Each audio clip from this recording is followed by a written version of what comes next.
தேவனுடைய நாமத்திற்கு மகிமை உண்டாவதாக. ஆண்டவராகிய இயேசு கிறிஸ்துவின் நாமத்தினாலே மீண்டும் ஒரு விசை உங்கள் அனைவரையும் என்னுடைய யூடியூப் சேனல் மூலமாக பார்ப்பதிலே கர்த்தருக்குள் நான் மகிழ்ச்சி அடைகிறேன். எனக்கு அருமையான கர்த்தருக்குள் சகோதரரே, சகோதரிகளே, உங்கள் அனைவருக்கும் என்னுடைய வணக்கத்தை தெரிவித்துக் கொள்கிறேன். தேவனுடைய வார்த்தையை வாசிப்பதில், தியானம் செய்வதில் நான் மிகுந்த அக்கறை உள்ளவன். உங்களில் அநேகர் அப்படித்தான் இருக்கிறீர்கள். அப்படித்தான் இருக்கவும் வேண்டும். வேதம் எவ்வளவு ஒரு முக்கியமானது என்பதற்கு ஒரு உதாரணமாக ஆண்டவராகிய இயேசு கிறிஸ்து சொன்ன ஒரு வார்த்தையை சொல்லி என்னுடைய உரையை, தேவ செய்தியை வழங்கலாம் என்று விரும்புகிறேன். மனுஷன் அப்பத்தினால் மாத்திரமல்ல, தேவனுடைய வாயில் இருந்து புறப்பட்டு வருகிற ஒவ்வொரு வார்த்தையினாலும் பிழைப்பான் என்று. எப்படி நாம் உணவு உட்கொள்ளாமல் உயிர் வாழ முடியாதோ, அதற்கு மேலாக இறைவனுடைய வார்த்தை நமக்கு இல்லை என்று சொன்னால் நாம் உயிர் வாழ முடியாது. அதாவது ஆவிக்குரிய வாழ்க்கையில் நாம் சொல்ல வேண்டும் என்று சொன்னால், நாம் ஸ்பிரிச்சுவல் லைஃப்ல டெட் பீப்புள் போல நம்ம இருப்போம்.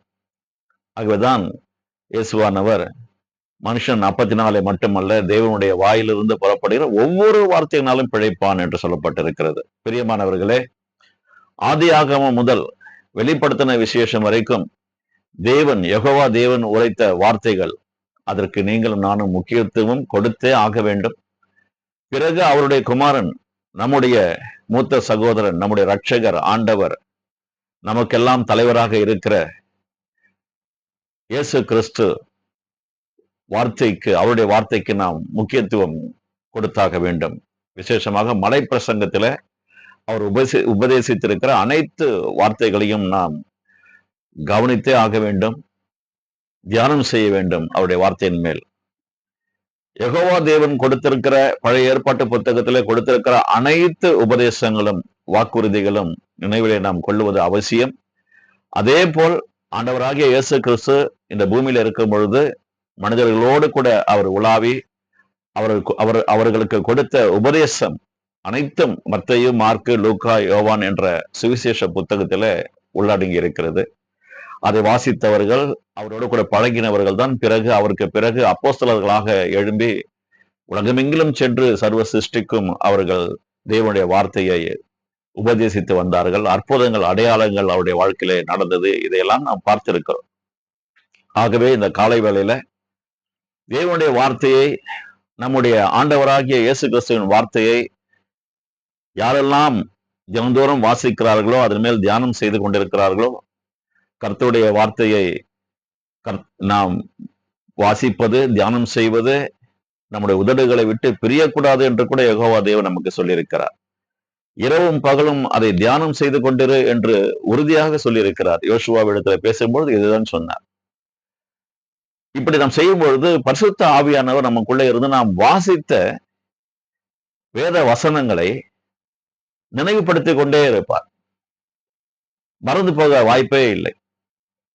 யாரெல்லாம் ஆண்டவராகிய இயேசு கிறிஸ்துவின் நாமத்தினாலே முழுக்க ஞானஸ்நானம் எடுத்தீர்களோ, அந்த நொடிப்பொழுதிலே பரிசுத்த ஆவியானவர் உங்களுக்குள்ளே வந்து வாசம் செய்ய துவங்கி விட்டார். இன்று வரைக்கும் நமக்குள்ளே இருக்கிறார்.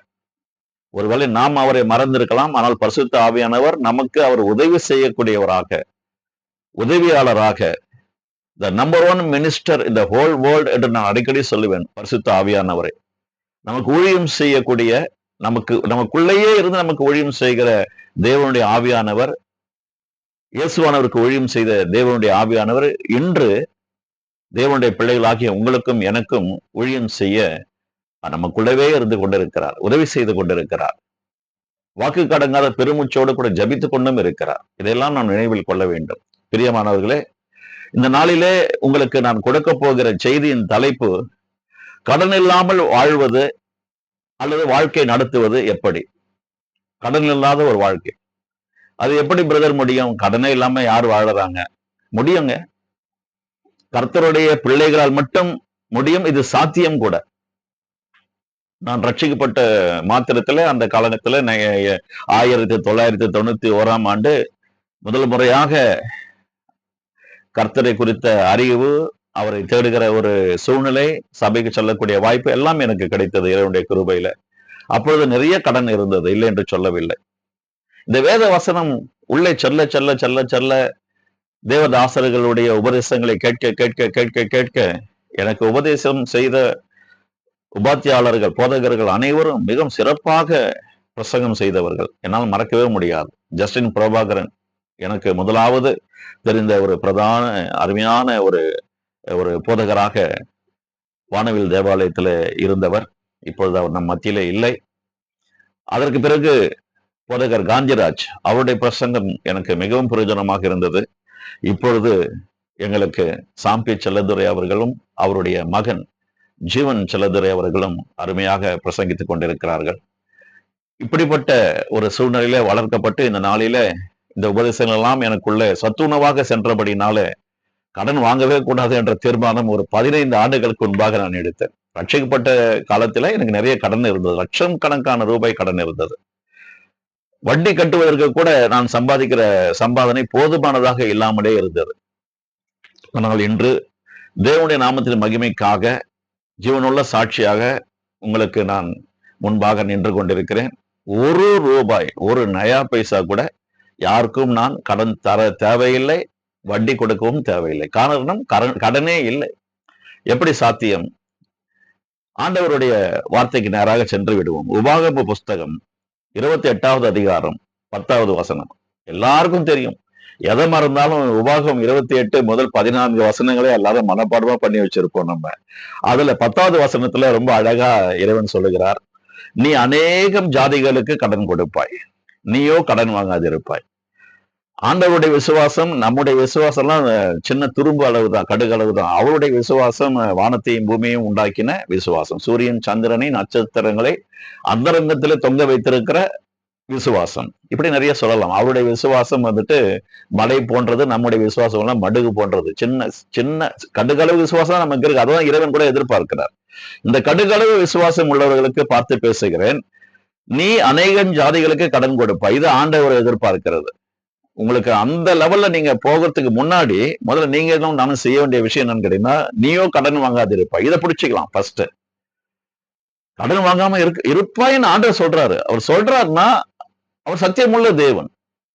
என்ன முடியுமோ மனுஷனுக்கு அதுதான் அவர் அனுமதிப்பார், வார்த்தையின் மூலமாக அனுமதிப்பார். நீயோ கடன் வாங்காது இருப்பாயின்னு சொல்லி டிக்ளேர் பண்றாரு.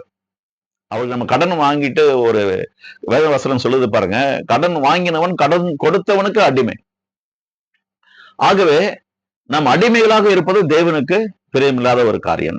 நம்மை உங்களையும் என்னையும் சுயாதீனர்களாக தேவன் படைத்திருக்கிறார். அவருடைய பிள்ளைகள் நாம் அடிமைகளை போல இருக்கக்கூடாது. அடிமைகளாக இருந்த நம்முடைய முற்பிதாக்களை கூட அவர்களுடைய குடும்பங்களை எல்லாம் எகிப்து தேசத்தில இருந்து வெளியே ஓங்கிய புயத்தோடு அவருடைய வல்லமையோடு கூட வெளியே கொண்டு வந்தார்.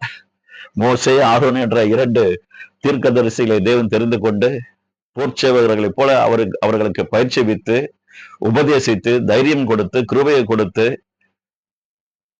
அவர்களை எகிப்து தேசத்தில இருந்த அந்த பொல்லாத ராஜாவாகிய பார்வோன் ராஜாவிற்கு முன்பாக கொண்டு போய் நிறுத்தி அற்புதங்களை எல்லாம் செய்து அடையாளங்கள் எல்லாம் காண்பித்து அந்த ஜனங்களும் ராஜாவும் பயந்து போய் நீங்கள் முதல்ல இங்கிருந்து கிளம்பி போங்க அப்படின்னு சொல்லி அனுப்பக்கூடிய அளவுக்கு தேவன் அவர்களுக்கு கிருபை செய்தார். அடிமைத்தனம் என்று சொன்னாலே பிடிக்காது. கடன் வாங்குவது ஒரு விதமான அடிமைத்தனத்தின் ஆவி. இந்த பிரபஞ்சத்துல இருக்கிற அந்த பொல்லாத பிசாசு உங்களை எப்படியெல்லாம் அடிமைப்படுத்த வேணும். கடன்ல மட்டும் அடிமைப்படுத்தலாம், எல்லாத்துலயும் அடிமைப்படுத்தணும்னு பாக்குறான். நம்ம புத்திர சுவீகாரர்கள், தேவனுடைய புத்திரர்கள் என்ற எண்ணம் நமக்குள்ள எப்பொழுதுமே பிரதானமான எண்ணமாக இருக்கணும். அப்படி இருக்கும் பொழுதுதான் இதுல எல்லாத்துலயும் எதுவும் நம்மளால மேல வர முடியும், ஓவர் கம் பண்ண முடியும். ஆகவே இந்த வசனத்தை கெட்டிமா பிடிச்சுக்கிட்டேன் நான். நீங்களும் பிடிச்சு இருப்பீங்கன்னு நினைக்கிறேன். பிடிக்காதவங்களுக்கு சொல்றேன், இந்த உபதேசம் உங்களுக்கு மிகவும் பிரயோஜனமா இருக்கும். கடன்ல இருந்து முதல்ல வெளியே வரணும். நீங்க அநேக ஜாதிகளுக்கு கடன் கொடுக்கிறது அப்புறம், முதல்ல நீங்க கடன் இல்லாமல் இருந்தாலும் உங்க கடன் கிட்ட ஒரு 4 ரூபாய் நிற்கும். அதுக்கப்புறம் நீங்க நினைச்சதெல்லாம் செலவு பண்ணலாம், பொருளை வாங்கலாம். மீதி இருக்கிற காசுல ஏழை எளியவர்களுக்கு ஏதாவது உதவி செய்யக்கூடிய சூழ்நிலைக்கு நீங்க வந்துருவீங்க ஆட்டோமேட்டிக்கா. இது பாயிண்ட். ஆகவே கடன் வாங்கினா கடன் கொடுத்தவனுக்கு அடிமைன்றதை மனசுல வச்சுக்கோங்க. அதனால நான் வந்துட்டு அடிமையா நான் யாருக்கும் இருக்கக்கூடாது. தேவன் என்னை மீட்டெடுத்திருக்கிறார். இழந்து போனவரை தேடவும் ரட்சிக்கவுமே வந்தேன் என்று நம்முடைய ஆண்டவராக இயேசு கிறிஸ்து நம்மை பார்த்து சொல்லியிருக்கிறார். நம்ம ஒரு காலத்துல ரட்சிப்புக்கு முன்னாடி நிறைய இழந்து போயிருந்தோம். சந்தோஷத்தை இழந்திருந்தோம், சமாதானத்தை இழந்திருந்தோம், தெய்வீக சுகம்னா என்னன்னு தெரியாது, வியாதியில வாழ்ந்து இருந்தோம், பாதுகாப்பு இல்லாத ஒரு சூழ்நிலையில இருந்தோம். இந்த உலகத்துல இன்னைக்கு எல்லாமே நமக்கு மீட்டு கொடுத்திருக்கிறார். கடன்ல இருந்து கூட நமக்கு மீட்டு கொடுத்திருக்கிறார். அவர் நமக்காக கல்வாரி சிலுவையில தரித்திரரானார் என்று நாம் வேதத்தில் வாசிக்கிறோம். எதற்காக? நீங்களும் நானும் சுயாதீனர்கள். அவருடைய we have the birth right from our dad. Our God is our dad. அவர்தான் நம்முடைய தகப்பன். நம்ம ஒவ்வொரு நாளும் துதிக்கும் பொழுது இதே சமூகத்துல தகப்பன்மார்களுக்கெல்லாம் தகப்பனே, தாய்மார்களுக்கெல்லாம் தாயாக இருப்பவரே, எங்கள் எகவோ தேவனே என்று நாங்கள் சொல்லுவோம். அவர்தான் நம்மை பெற்றெடுத்த தாய் தகப்பன், உலக பிரகாரமான தாய் தகப்பன். அவர்களால் நம்மளால என்ன செய்ய முடியும்? எவ்வளவு வாக்குறுதி கொடுத்தாங்க, எந்த அளவுக்கு நம்ம தூக்கி உயரத்துல வச்சாங்கன்றது உங்களுக்கு எனக்கு நல்லாவே தெரியும். ஆனா இந்த தேவன் எவ்வளவு வேணும் பொய் உரையாத தேவன். அவருடைய எண்ணத்துல ஒரு சின்ன கண்டுகள ஒரு தூசி அளவு கூட பொய் பேசணுன்ற சூழ்நிலை அவருக்கு கிடையாது, பேசவும் தெரியாது. மனிதர்களாகி நாம தான் பிறக்கும் பொழுதுல இருந்தே எதையோ படிக்கிற காலத்துல இருந்தே பொய் பேசி இன்னைக்கு வரைக்கும் பொய் பேசினா வாழ்க்கையை நடக்குன்ற மாதிரி உலகத்துல வந்துட்டு கத்து கொடுத்துட்டாங்க. சரி, கர்த்தருடைய பிள்ளைகளுக்கு அது பொருந்தாது. ஆகவே நீங்கள் அடிமையாக இருக்கக்கூடாதுன்னா நீங்க கடன் வாங்காத நிறுத்தணும். சரி பிரதர், கடன் நிறைய வாங்கிட்டேன், வட்டி கூட கட்ட முடியாம ரொம்ப கஷ்டப்படுறேன், இப்ப நான் என்ன செய்யணும்? நீங்க என்ன செய்யணும்னா, கடன் வாங்கினவங்களுக்கு தயவு செய்து திருப்பி கொடுக்கறதுக்கு உண்டான வேலையை பாருங்க. எனக்கு வர சம்பளம் ரொம்ப கம்மி பிரதர், எனக்கு வர கூலி ரொம்ப கம்மி, குடும்பத்துல நிறைய தேவைகள் இருக்கு, நான் எப்படி அவங்களுக்கு கொடுப்பேன்? சரி, கடன் கொடுத்தவன் சும்மா விட்டுருவானா அவங்கள? அவர் தேவனா? அவர்கள் தேவர்களா மன்னிச்சு விடுறதுக்கு? மன்னிக்கவே மாட்டாங்க. நம் தெய்வம் தான் நம்ம தவறு செஞ்சுட்டே இருந்தா மன்னிச்சுட்டே இருக்கிறார். 7 தடவை மன்னிக்கணும்னு சொல்லிட்டு ஏசப்பா சீசர்களை பார்த்து சொல்லிட்டு போயிட்டாரு. நம்ம செய்யற தவறு எல்லாம் இன்னைக்கு வரைக்கும் மன்னிச்சுட்டு தான் இருக்காரு. சிறு தவறோ பெரிய தவறோ எந்த தவறாக இருந்தாலும் மன்னிச்சுட்டு இருக்காரு. மனுஷன் மன்னிக்க மாட்டான், அவனுக்கு அந்த எண்ணம் கிடையாது. 1000த்துல ஒருத்தர் யாராவது மன்னிச்சு உங்களை விடலாம், ஆமா. ஆனா கடன் கொடுத்த நிச்சயமா வந்து வாசல் படியில வந்து நின்று நம்மள வந்துட்டு தலை குனிற அளவுக்கு, மனசுல வேதனை படக்கூடிய அளவுக்கு 4 வார்த்தை கேட்டுட்டு தான் போவான். அதனால நீங்க அவனுக்கு திருப்பி கொடுக்கறது பாருங்க. எப்படி கொடுக்கணும்? என்னுடைய சம்பளம் 10, வருமானம் ரொம்ப கம்மி அப்படின்னு சொன்னா, ஒரு நாளைக்கு 3 முறை சாப்பிடுறோம்ல, தயவு செய்து ஒரு வேலை குவிட் பண்ணுங்க, தவறு கிடையாது. ராத்திரியிலயோ இல்ல காலையிலயோ என்னடா இந்த மனுஷன் இப்படி பேசுறானேன்னு நினைக்காதீங்க. தேவனுடைய நாமத்தின் மகிமைக்காக சொல்றேன், நான் அப்படி செஞ்சேன். நிறைய பேருடைய புத்திமதிகளை கேட்டுக்கொண்டவனா, உபதேசங்கள் மூலமாக கற்றுக்கொண்டவனா, கடன் பிரச்சனை இருந்து வெளியே வரணும்னு சொன்னா ஆண்டவருடைய வார்த்தை முதல்ல எடுத்து உள்ள இப்படியே வச்சு கொள்ளுங்க. ஆண்டவனே உங்களுடைய வார்த்தை இப்படி சொல்லுது, நீயோ கடன் வாங்காது இருப்பாயின்னு சொல்லியிருக்கிறீங்க, நான் கடன் வாங்கி இருக்கிறேன்னு நான் என்ன செய்யணும்? கேளுங்க, ஆண்டவர்கிட்ட வழியை திறந்து கொடுப்பார். புதிய புதிய காரியங்கள் நடக்கும், அதிசயங்கள் நடக்கும், அற்புதங்கள் நடக்கும். கடன் அடைக்கணும் நீங்க முடிவு பண்ணாலுமே ஆண்டவர் உதவி செய்வார். நம்முடைய திரியேக தேவன் நம்மோடு கூட இருந்து உங்களுக்கு ஆலோசனை கொடுத்து அந்த வார்த்தையை நீங்க எடுத்துக்கொண்டதுனால விசுவாசிக்கிறதுனால, விசுவாசித்தால் தேவனுடைய மகிமையை காண்பாய் என்று வேதவசனம் சொல்லுகிறது. அந்த ஒரு நம்பிக்கையின் அடிப்படையில் நான் உங்களுக்கு சொல்றேன், நீங்க வந்துட்டு இரவு சாப்பாடையோ அல்லது முதல் காலை சிற்றுண்டையோ தவிர்த்து விட்டு அதற்கு உண்டான தொகையை தயவு செய்து எடுத்து வைங்க. 30 நாளைக்கு எடுத்து வைங்க. 100 ரூபாய் கூட இருக்கட்டுமே, எடுத்து வைங்க. 3000 ரூபாய் ஆச்சு ஒரு மாசத்துக்கு. கடன்காரனுடைய கடன்ல முதல்ல இருந்து கொடுத்துருங்க, வட்டி குறையும். இன்னும் முடியல பிரதர், மத்தியானம் மட்டும் சாப்பிடுங்க, கறி மீன் அவாய்ட் பண்ணுங்க, வெஜிடேரியன் மீல் சாப்பிடுங்க. நான் தயிர் சாதம் மட்டும் சாப்பிட்டு வளர்ந்து இருக்கிறேன் கடன் அடைப்பதற்காக. வாழைப்பழத்தை மட்டும் சாப்பிட்டு கூட கடன் அடைப்பதற்காக நான் வளர்ந்திருக்கிறேன், பழகி கொண்டேன். கடன் அடைச்சிட்டு பாருங்க, நீங்க எவ்வளவு சந்தோஷமா தெரிவிங்கன்னு சொல்லிட்டு உங்க மேல அவ்வளவு ஒரு சந்தோஷம். டென்ஷன் இல்லாம தூங்கலாங்க, டென்ஷன் இல்லாம சாப்பிடலாங்க. நிறைய பேருக்கு வியாதி வர்றதுக்கு காரணமே மனக்கவலை தான். மனக்கவலை வந்துடுச்சுன்னா சரியா தூங்க மாட்டீங்க, சரியா சந்தோஷமா உங்களால இருக்க முடியாது. அதையே நினைச்சுட்டு இருப்பீங்க. கடன் வருவானே, வாடகை கொடுக்கணுமே, வட்டி கட்டணுமே, லோன் இவ்வளவு வாங்கி இருக்கிறேன்னு. சிலர் பாருங்க, கையில காசு இல்லாமல வெறும் கைனாலே முழம் போடுவாங்க. வண்டி வாங்கணும்னு ஆசைதான், வண்டி வாங்குவதற்கு முன்னாடி சேமிப்ப ஆரம்பிங்க. முதல்ல ஒரு 50,000 இருந்து 1,00,000 ரூபாய் வரைக்கும் வாகனத்தை வாங்கணும் நீங்க முடிவு பண்ணிட்டீங்கன்னா லோனுக்கு போவாதீங்க, தயவு செய்து போவாதீங்க. அவன் கொடுப்பான், கூப்பிட்டு கொடுப்பான். இந்த காலத்துல லோன் கொடுத்துட்டு அதுக்கு பின்னாடி நீங்க கட்டின பணம் கூட லேட்டா கட்டிட்டீங்கன்னு சொல்லிட்டு அதுக்கு ஒரு பெனால்ட்டி போடுவான். அப்படிலாம் இன்னைக்கு நல்ல கிரிமினல்ஸ் எல்லாம் வந்துட்டு லோன் கொடுக்க ஆரம்பிச்சுட்டாங்க. லோன் கொடுத்தாதான் பேங்க் நடக்கும்ன்ற ஒரு காரியங்கள் இருக்கு. ஆனா கர்த்தருடைய பிள்ளைகளுக்கு அது பொருந்தாதுங்க. வேண்டாங்க, தயவு செய்து வேண்டாம். ஆண்டவர் சொல்லியிருப்பாரு, நீ கடன் வாங்கு, கல்யாணம் பண்ணு. நான் உங்களுக்கு சொல்றேன் பாருங்க, நம்ம சுத்தி இருக்கிற ஜனங்களுக்கு அப்படி பாருங்க, திரும்பி பாருங்க.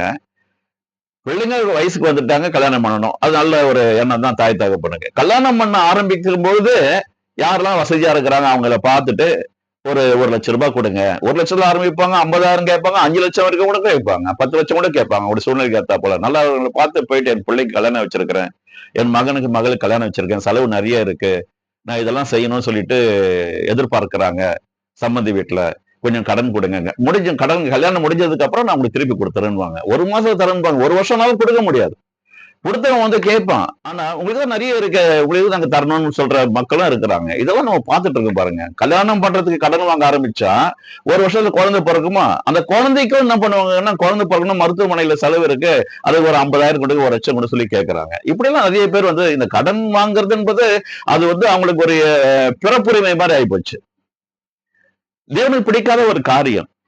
தேவனுக்கு பிடிக்காத காரியம் நிறைய இருக்குங்க. நான் இன்னைக்கு பேசுற சப்ஜெக்ட் என்ன கேட்டீங்கன்னா, கடன் இல்லாமல் வாழ்க்கை வாழ்வது எப்படி, அதுல இருந்து எப்படி வெளியே வரணும். வெளியே வரதுக்கு தான் உங்களுக்கு நான் வந்துட்டு ஆலோசனை கொடுக்குறேன், கர்த்தருக்குள்ள ஆலோசனை கொடுக்குறேன். உங்களுக்கு முன்னாடி நான் நிக்கிறேன், தைரியமா பேசுறேன்னு சொன்னா உண்மையிலேயே சொல்றேன், ₹1 கூட கடன் யாருக்கும் நான் கொடுக்க தேவையில்லை. அதனால வட்டி கொடுக்க வேண்டியது நின்று போய்விட்டது. இப்ப நான் சந்தோஷமா இருக்கிறேன். நானும் என் குடும்பத்தாரும் கர்த்தருக்குள்ள ரொம்ப சந்தோஷமா நாங்க இருக்கிறோம். எல்லாமே நல்லாமே போயிட்டு இருக்கு. ஓகேங்களா? ஆகவே நீங்க முயற்சி பண்ணணும். முதல் கடன் வாங்குறது நிறுத்துங்க. ஒருவேளை கடன் வாங்கிட்டேன்னு சொன்னா அது கடன் கொடுப்பதற்குண்டான எல்லா விதமான நடவடிக்கை எடுங்க. இம்மிடியட்டா எடுங்க. இன்னைக்கே எடுங்க. இப்பொழுதே எடுங்க. நீ ராத்திரி நான் சாப்பிட மாட்டேன், நாளைக்கு காலையில நான் சாப்பிட மாட்டேன், இன்னைக்கு இந்த எங்கெங்கிறதெல்லாம் இந்த செய்தியை கேட்கறீங்கன்னு எனக்கு தெரியாது. நல்ல ஒரு முடிவை எடுங்க. நல்ல தீர்மானம் வந்துட்டு எடுக்கிறவங்களுக்கு நல்லதே நடக்குங்க. இறைவன் உதவி செய்வாருங்க. பிள்ளையை பெற்றெடுப்பது திரும்ப கடன். அந்த குழந்தை ஒரு 3 வயசு உடனே ஸ்கூல்ல கொண்டு போய் சேர்க்கணுமா, அதுக்கும் கடன் வாங்குவாங்க. அதுக்கு ட்ரெஸ் ஷூ அதுனா அதுக்கும் கடன் வாங்குவாங்க. அந்த பிள்ளை அப்படியே பருவம் அடைஞ்சு கொஞ்சம் பெருசாக கல்யாணம் பண்ணணுமா, அதுக்கு இவங்க கல்யாணம் பண்ணதுக்கே கடன் வாங்கிட்டு அது அப்படியே தொடர்கதையா போயிட்டு அலைகள் ஓய்வதில்லை என்பது போல அந்த கடன் ஓய்வதில்லை. அந்த குழந்தை பெருசாச்சுன்னா அந்த குழந்தைக்கு கடன் வாங்கி தான் கல்யாணம் பண்ற போல நிறைய குடும்பம் இன்னைக்கு இப்படிதான் இருக்கு. எனக்கு தெரிஞ்சு என்னுடைய சமுதாயத்துல நான் இருக்கிற சூழ்நிலைகள் சுற்றி பார்க்கும் பொழுது நிறைய பேர் அப்படிதான் இருக்கிறாங்க. ஆகவே நீங்க நல்லா இருந்தாதான் அப்படி கேட்க வரவங்களுக்கு கூட நீங்க திருப்பி கூட கொடுக்க வேண்டாம்ப்பா, என்னால முடிஞ்சது இவ்வளவுதான், சின்ன உதவி உபகாரம், நீ இதை வச்சுக்கொள்ளு அப்படின்னு சொல்லக்கூடிய அளவுக்கு நீங்க வரணும். இதுதான் இங்க இருக்கிற விஷயம். ஆகவே ஒரு பொருளை வாங்குவதற்கு முன்பாக இது நமக்கு தேவையா அல்லது தேவை இல்லையா என்ற ஒரு தீர்மானத்தை எடுத்த பிறகு அந்த பொருளை வாங்குவதற்கு குறித்து நீங்க யோசிக்க ஆரம்பிங்க. ஓகேங்களா? இதுதான் வேத வசனம் சொல்லுது பாருங்க. யோசேப்பு குறித்தும் தாவீதை குறித்தும் நான் நிறைய தியானம் பண்ணிட்டு இருக்கிறேன். வர வர வர விருத்தி அடைந்தார்கள். அவங்க 2 பேர் மட்டும் இல்ல, எல்லாருமே வர வர வர விருத்தி அடைந்தவர்கள் தான். நம்ம தேவன் நம்ம இந்த உலகத்துல கொண்டு வரும் பொழுது கடன்காரனா இரு சொல்லிட்டு எதுவுமே வைக்காம போயிட்டாரா? தங்கம் கூட கை கட்டுற தூரத்துல ஈதன் கார்டன்ல வச்சார் ஆண்டவர், ஏதேன் தோட்டத்துல. அந்த இடத்துல அந்த ஏதேன் கார்டன்ல ஏதேன் தோட்டத்துல இருந்த அந்த பொன் வந்துட்டு சுத்த பொன், நல்ல பொன் என்று வேதம் சொல்லுகிறது, ஆண்டவர் சொல்லுகிறார். பொன்னும் பொருளுமா அள்ளி அள்ளி கொடுக்கிற தேவன் நம்முடைய தேவன். தங்கம் என்னுடையது, வெள்ளி என்னுடையது என்று சொல்லுகிறார் ஆகாய தீர்க்க தரிசன புஸ்தகத்துல. அவ்வளவு பொருள் ஆதாரத்தை வைத்து விட்டு கடைசியாக மனுஷனை உண்டு பண்ணி அவன் கையில எல்லாவற்றையும் கொடுத்திருக்கிறார். எடுத்து நல்லா என்ஜாய் பண்ணுப்பா, செலவு பண்ணு, ஜாலியா இரு, என்ன நினைச்சுக்க, என்ன மறந்துடாத. இதுதான் தேவன் எதிர்பார்க்கிற சின்ன விஷயம். நம்ம அவர்கிட்ட நிறைய பெரிய காரியங்களா எதிர்பார்க்கிறோம். அவர் நம்ம கிட்ட எதிர்பார்க்கறதுல நன்றி சொல்லுகிற ஒரு இருதயம், அவ்வளவுதான்.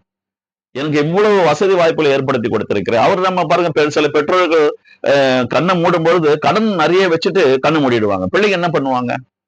நம்ம பரமபிதா அப்படி வச்சிருக்கிறாரா?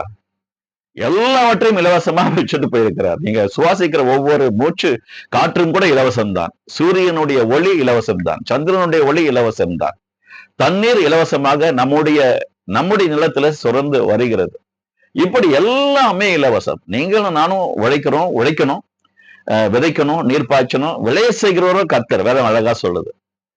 சும்மா சோம்பேறியா இருந்துகிட்டு கடன் அடைச்சிருவேன்னு பார்த்தா பகல்ல நீங்க கனவு கண்டா கூட அது நடக்காது. ஆமா. ஆகவே தயவு செய்து வர வர வர விருத்தி அடைந்தான் என்கிற அந்த வார்த்தையை நான் அதிகமாக தியானிக்க ஆரம்பித்த பிறகுதான் இப்படிப்பட்ட முடிவுலாம் என்னால எடுக்கவே முடிந்தது. ஒரு காலத்துல தேய்து போயிருந்தோம். தேய்ப்பறை போல நம்முடைய வாழ்க்கை இருந்தது. வளர்ப்பறை போல இப்பொழுதுதான் வளர்ந்து கொண்டிருக்கிறோம். தேவனுடைய கிருபையில நாம் வளர்ந்து கொண்டிருக்கிறோம். ஆகவே வர வர எப்படி விருத்தி அடைய முடியும் என்று பார்க்கும் பொழுது, தேவனுடைய வார்த்தை எந்த அளவிற்கு டெபாசிட் பண்ண முடியுமோ உங்களுடைய இருதயத்துல, பணத்தை கொண்டு போய் எப்படி பிக்சட் டெபாசிட்ல, ரெக்கரிங் டெபாசிட்ல, இன்னும் நிறைய டெபாசிட் அக்கௌண்ட்ஸ் இருக்கு. அதெல்லாம் கொண்டு போய் வச்சுட்டு 5 இயர்ஸ் 10 இயர்ஸ் 15 இயர்ஸ் சொல்லிட்டு வெயிட் பண்ணிட்டு பிரின்சிபல் வித் இன்ட்ரெஸ்ட் அமௌண்டோட கூட எடுக்கிற மாதிரி, அதை விட இன்னும் அதிகமா இறைவனுடைய வார்த்தையை, ஒவ்வொரு வார்த்தையும் எஸ்ஏகே பிரான்சிஸ் அண்ணன் சமீபத்துல ஒரு யூடியூப் சேனல்ல பேசிட்டு இருக்கும்போது நான் கேட்டேன்.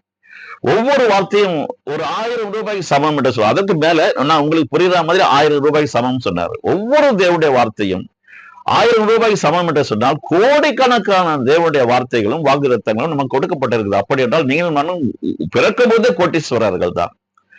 நம்முடைய அறிவு புதுப்பிக்கப்படாதபடினால, ரட்சிக்கப்படுவதற்கு முன்பாக இருந்த அறிவு வேறு, ரட்சிக்கப்பட்ட பிறகு கிடைத்த வெளிப்பாடு வேறு. புதிய மனுஷனாய் நாம் மாறி இருக்கிறோம். ஆண்டவருடைய கிருபையில அவரை தரித்து கொண்ட அத்தனை பேரும் பழையவைகள் யாவும் ஒழிந்து போயின, அனைத்தும் புதிதாயின என்ற தத்துவத்திற்குள்ள நீங்கள் வந்தா நீங்களும் நானும் புதிய மனுஷனா நம்ம இருக்கிறோம். அப்ப இந்த புதிய மனுஷன் எப்படி சிந்திக்கணும், எப்படி சம்பாதிக்கணும், எப்படி செலவு செய்யணும், எதை வாங்கணும், எதை வாங்கக்கூடாது, எதுவெல்லாம் நம்முடைய வாழ்க்கையை அவமானத்தை கொண்டு வருகிறது, அதை எப்படி நிறுத்த முடியும், இதைதான் நம்ம யோசிக்கணும். வேத வசனம் நமக்கு நிறைய உதவி செய்யுது. அவர் நமக்கு உபத்தியாளரா இருக்கிறார். நல்ல அருமையான ஆலோசகர் அவர் தான், நம்முடைய தேவன் தான். அவர் தான் நமக்கு வந்துட்டு டீச்சரா இருக்கிறாரு, ப்ரொஃபஸரா இருக்கிறாரு. இன்னும் என்ன ஞாபகப்படுத்துவதற்காக ஆவியானவர் நமக்கு கொடுக்கப்பட்டிருக்கிறார். நம்ம ஆண்டவராக இயேசு கிறிஸ்து பிதாவின் இடத்துல சன்னிதானத்துல அவரு அங்க போய் பரலோகத்தில் சேரும்பொழுது முதலாவது கேட்டது என்ன தெரியுமா? பரிசுத்த ஆவியானவரை நம்முடைய பிள்ளைகளுக்கு அனுப்புங்கள். எனக்கு அவர் ஊழியம் செய்தது போல அவர்களுக்கும் அவர் ஊழியம் செய்ய வேண்டும் என்று பிதாவிடத்துல முறையிட்டார், கேட்டுக்கொண்டார். அதற்கு இணங்க நம்முடைய பிதாவாகிய தேவனும் யெகோவா தேவன் பரிசுத்த ஆவியானவரை இந்த பூமிக்கு அனுப்பி வைத்தார். இயேசுவானவர் பரலோகத்துக்குள்ள போறாரு. பரிசுத்த ஆவியானவர் தொடர்ந்து இங்க தங்கி இருக்கும்படியாக ரட்சிக்கப்படுபவர்களுக்கு உதவி செய்யக்கூடியவராகவும், ரட்சிக்கப்பட்டவர்களுக்கு உள்ளேயே உட்கார்ந்து பெரிய காரியத்தை செய்யக்கூடிய விதத்துல நமக்கு முதல் ஊழியக்காரர் யாருன்னு பாத்தீங்கன்னா நம்முடைய போதகர்கள்லாம் கிடையாதுங்க. அவங்க எல்லாம் வந்துட்டு சப்ளிமெண்டரி மாதிரி தான். வாரத்துக்கு ஒரு முறை சபைக்கு போறோம், அவங்கள நம்ம பாக்குறோம், அவங்க உபதேசங்களை கேட்கிறோம், அவங்களை நம்ம ஹானர் பண்றோம், அவங்களுக்காக ஜெபம் பண்றோம், அவங்க நமக்காக ஜெபம் பண்றாங்க. ஆனா 24 மணி நேரம் 365 நாட்கள் நினைத்துக் கொண்டிருப்பது, நமக்கு உதவி செய்வது, உதவி செய்ய வல்லவராய் இருப்பது, நமக்கு ஆலோசனை கொடுப்பவர், வேத வசனத்தை வாசித்திருக்கிறோமே அதையெல்லாம் திரும்ப திரும்ப ஞாபகத்திற்கு கொண்டு வருகிற இந்த அனைத்து காரியங்களையும் பரிசுத்த ஆவியானவர் உங்களுக்குள்ளும் எனக்குள்ளும் இருந்து செய்து கொண்டிருக்கிறார். ஆகவே கடன் என்பது ஒரு பெரிய சாபம். இந்த சாபத்திலிருந்து நிச்சயமாக வெளியே வந்தே ஆக வேண்டும்.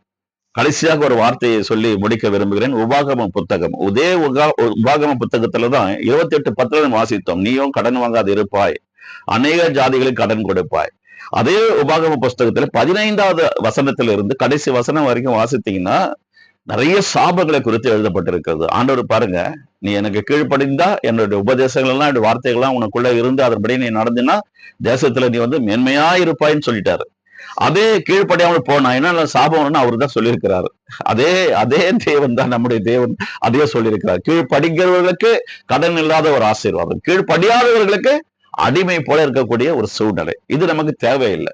தேவன் நம்மை விடுதலையாக்கி இருக்கிறார். அதற்கு நம்ம அத்தாட்சியாக, சாட்சியாக இந்த பூமியில நம்ம வாழ்ந்து மறிக்க வேண்டும். ஓகேங்களா? உபாகம புஸ்தகம் 28:43 மற்றும் 44வது வசனத்தை வாசிக்கிறேன். உன் நடுவில் இருக்கிற அந்நியன் உனக்கு மேற்பட்டு மேன்மேலும் உயர்ந்திருப்பான். ஸ்ட்ரேஞ்சர் இருக்கலாம் பாருங்க, நெய்பர், நம்ம வீட்டு பக்கத்துல இருக்கிறவங்க, நமக்கு தெரிஞ்சவங்க. உன் நடுவில் இருக்கிற அந்நியன் உனக்கு மேற்பட்டு மேன்மேலும் உயர்ந்திருப்பான். அவன் மேல போயிட்டே இருப்பானா. நீ மிகவும் தாழ்த்தப்பட்டு போவாய். அவன் உன்னிடத்துல கடன்படான், நீ அவனிடத்தில் கடன்படுவாய். அவன் தலையாய் இருப்பான், நீ வாளாய் இருப்பாய். என்னங்க இது? இந்த சாபம் நமக்கு வேணுமா?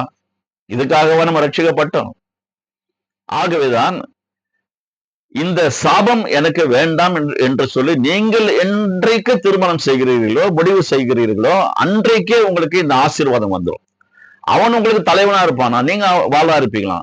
ஆனா ஆண்டவர் அந்த முதல் 14 வசனத்துல சொல்லும் பொழுது நீ தலையாய் இருப்பாய், வாளாய் இருக்க மாட்டாய்ன்னு சொன்னவரு, சாபம்னு வரும்பொழுது அதாவது அவருக்கு கீழ்ப்படியாமல் அவருடைய வார்த்தையை நாம் மதிக்காமல் மிதிக்கிறோம் என்று சொன்னால், அவமதிக்கிறோம் என்று சொன்னால் அவர்களுக்கு தான் இப்படிப்பட்ட சாபம், உங்களுக்கும் எனக்கும் அல்ல.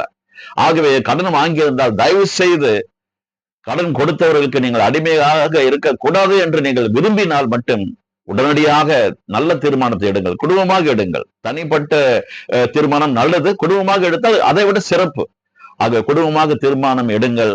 கடன் பிரச்சனை இருந்து உடனடியாக சீக்கிரத்துல அதிசீக்கிரத்தில் நீங்க இந்த உபத்திரவம் என்று சொல்லப்பட்டிருக்கிறது அல்லவா, இந்த கடன் என்பது கூட ஒரு பெரிய உபத்திரவம், மகா உபத்திரவம், அவமான சின்னம் அது. என்னை கேட்டா கடன் வாங்கிட்டு 4 பேர் வந்து கத்திட்டு போனாங்கன்னா பக்கத்துல இருக்கிறவங்கலாம் நம்ம வெளியே போகும்போது எப்படி பார்ப்பாங்க?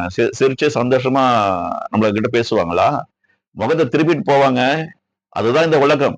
தேவன் ஒருத்தர் தான் உங்களையும் என்னையும் இரவும் பகலும் நம்மளை பார்த்துட்டு இருக்கிறாரு. நீங்க அவரை நீங்க பாக்குறீங்களா இல்லையான்னு உங்களுக்கு தெரியும். ஆனா அவர் உங்களையும் என்னையும் தொடர்ந்து பார்த்து கொண்டே இருக்கிறார். 24 மணி நேரம். இஸ்ரவேலரை காண்கிற தேவன் உறங்குவதும் இல்லை, தூங்குவதும் இல்லை. ஆகவே இந்த காலை வேளையில உங்களுக்கு கொடுத்த இந்த தேவனுடைய வார்த்தைகள் மிகவும் பிரயோஜனமாக இருந்திருக்கும் என்று நான் நம்புகிறேன். விசுவாசியுங்கள், தொடர்ந்து ஜெபியுங்கள், குடும்பமாக சேர்ந்து நல்ல தீர்மானங்களை எடுங்கள். சீக்கிரத்துல நீங்கள் கடன் பிரச்சனையிலிருந்து வெளியே வர வேண்டும் என்று நானும் உங்களுக்காக வேண்டிக் கொள்ளுகிறேன். நம்முடைய திரியேக தேவன் நிச்சயமாக உங்களுக்கு உதவி செய்வார். அவர் உதவி செய்ய வல்லவர். அவரை விட வல்லவர், சிறந்தவர் இந்த பூமியில யாருமே இல்லைங்க. ஆகவே இந்த காலை வேளையில உங்கள் அனைவரையும் மீண்டும் ஒரு விசை சந்தித்து இந்த யூடியூப் சேனல் மூலமாக தேவனுடைய வார்த்தையை பகிர்ந்து கொண்டதுல நான் மிகவும் மகிழ்ச்சி அடைகிறேன். கர்த்தருடைய நாமத்திற்கு மகிமை உண்டாவதாக. துதிகன மகிமை அனைத்தையும் நம் ஆண்டவராகிய இயேசு கிறிஸ்துவின் இனிய நாமத்திலே செலுத்தி பரிசுத்த ஆவியானவருடைய உதவியோடு கூட ஜெபித்து வேண்டிக் கொள்ளுகிறேன் நல்ல பிதாவே. ஆமேன், ஆமேன், ஆமேன். God bless you all.